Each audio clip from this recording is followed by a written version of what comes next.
Donald Trump and his advisors knew that he had in fact lost the election.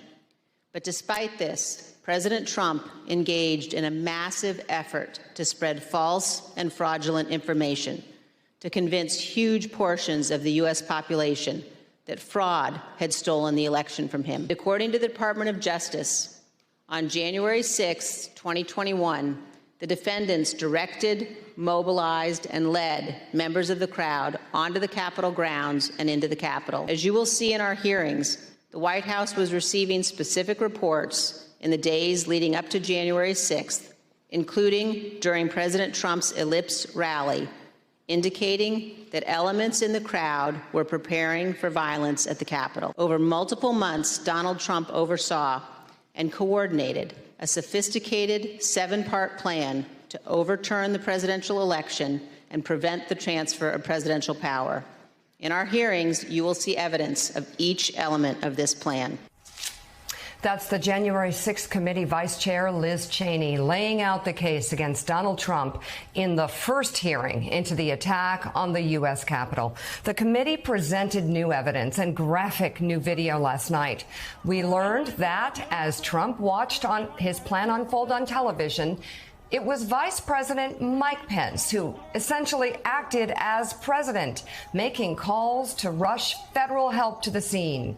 There's also new information on Trump's staggering reaction to threats against his vice president's life, and how a Republican congressman who assisted in the election scheme allegedly knew his actions were illegal. And this is only day one. Good morning and welcome to Morning Joe. It is Friday, June 10th. Quite a night last night. Yeah, quite a night. Willie, you know, a picture may paint 1,000 words, and that graphic video, the new video that came in, extraordinarily shocking. Watching police officers just getting the hell beaten out of them, watching it in close range, watching the viciousness of Donald Trump's mob. That was breathtaking.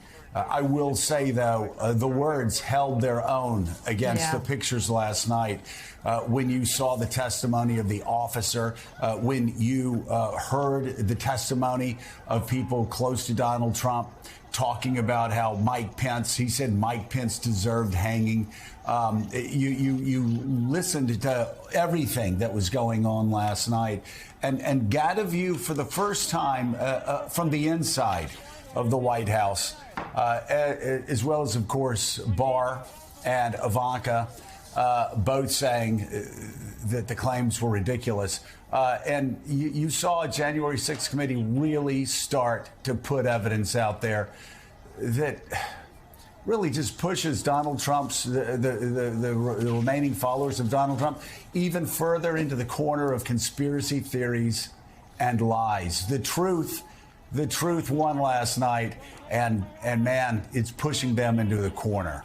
Yeah, this video is painful to watch. It made your blood boil all over again, just as it did on January 6th. In the video we saw afterward, I couldn't help but think, if you're wishing away and whitewashing what happened that day, never again say back the blue. Take the flag down from your house, take the sticker off your car. You don't back the blue if you're okay with what we're watching in this video. Plain and simple, period. I thought in terms of the presentation, Joe, it was somber, and the tone was right, because we're so used to congressional hearings famous for their grandstanding members running for re-election, signaling to their bases.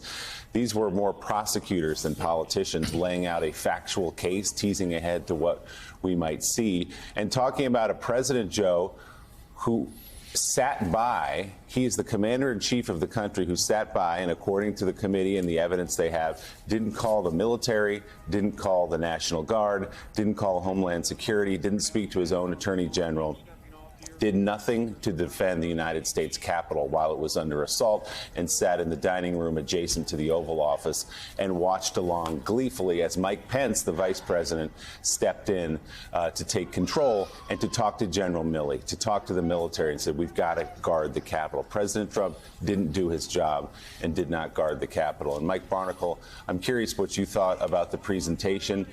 We can debate whether or not this will sway anybody. That's beside the point. This committee is telling the story in detail and based on fact of what happened that day. Good question, Willie, whether it has an impact on the average American out there who watched this or perhaps didn't watch it, but we'll see clips of various elements of what we saw last night, today, and ongoing. Liz Cheney was actually an incredible prosecutor last night. I mean, the way she framed it up calmly and coolly and fed into the pictures that we just saw, some of those pictures.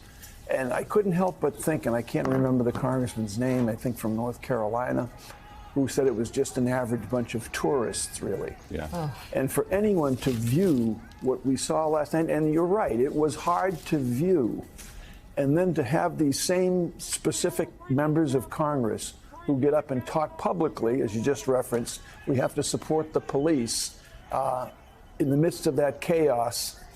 I mean, this was a planned attack on the foundations of our democracy, Jonathan.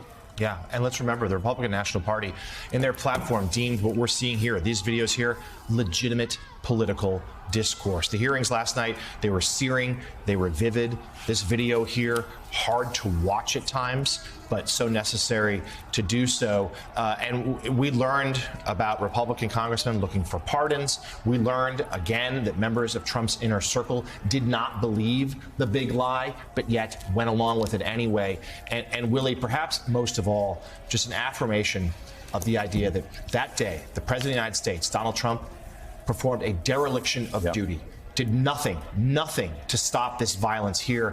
The video last night captured threats to the vice president, to the Speaker of the House, to democracy itself. He was enjoying it. He was flattered by it. Joe, that congressman's name is Andrew Clyde of Georgia, who said this was a normal tourist visit. Watch those pictures and decide for yourself if that's a normal tourist visit.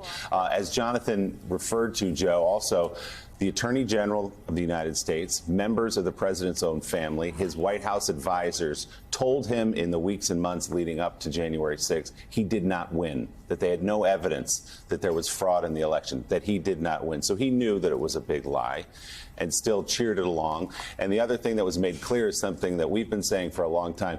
This was not a spontaneous gathering that got out of control. This was a plot. Right. This was an attempted coup against the United States government.